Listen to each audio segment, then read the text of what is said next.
Hello guys, it's the Bourgeois International here. I am your General Secretary Quispy, hosting episode 1 alone. We are a channel that wants to make educational and gaming content, so when other stuff gets uploaded, make sure to check it out. Today is a lesson in geopolitics, where we will be looking at a spit of land in Africa called the Western Sahara. Like all things historical, we have to give context. In this case, we're going back a century to colonial times. So the region of Western Sahara was governed by Spain, while the three countries of interest in this conflict, that being Morocco, Mauritania, and Algeria, were all governed by France.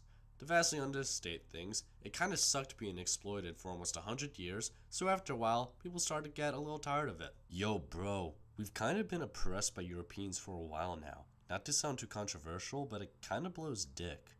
I know bro, word on the street is that literally everyone agrees with that statement. Also, I heard that Europe just went through a war that left the entire continent devastated and in financial ruin. Interesting. Obviously, it was much more complex than that, but you get the idea. The armed movement for independence was called the Polisario Front, and to this day they represent the majority of Sahrawi armed resistance. The Europeans would eventually leave after realizing it's hard to market oppressing other people when you just fought a major conflict against countries that want to oppress other people.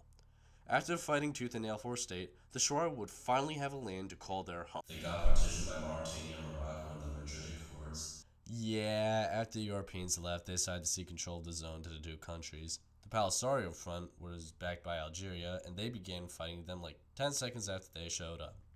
So add this to the long list of post-colonial conflicts that occurred because borders were drawn with rulers. You think this will cause any long-term problems?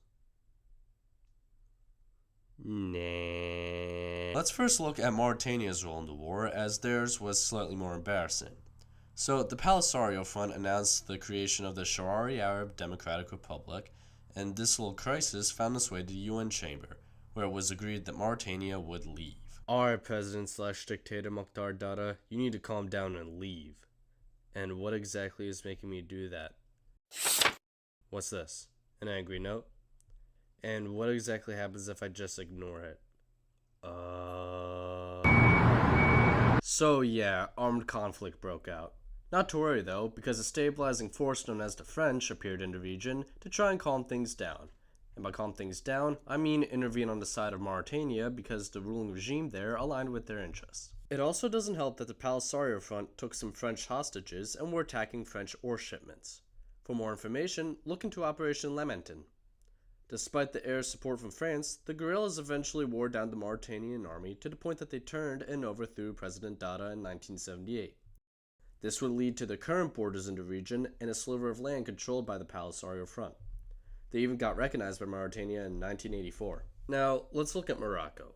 Morocco controlled the majority of the region and wanted to keep it that way. To limit guerrilla activity in the region, they built a giant fuck-off dirt wall that would be filled with mines and snipers. As you can guess, it presented much more of a challenge. Alright, they just quick scoped to Muhammad. Any other ideas? Over the course of the 80s, internal strife, decreased support from Algeria, and high levels of defection would all hamper progress towards gaining full control of the area. Violence still continued, but it was more tit for tat and isolated. Eventually, the UN got sick of the violence and decided to try and help again.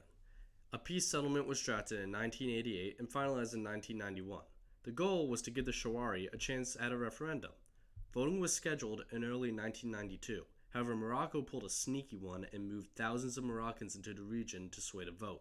The Polisario Front called bullshit, and the referendum would be delayed until the turn of the millennium.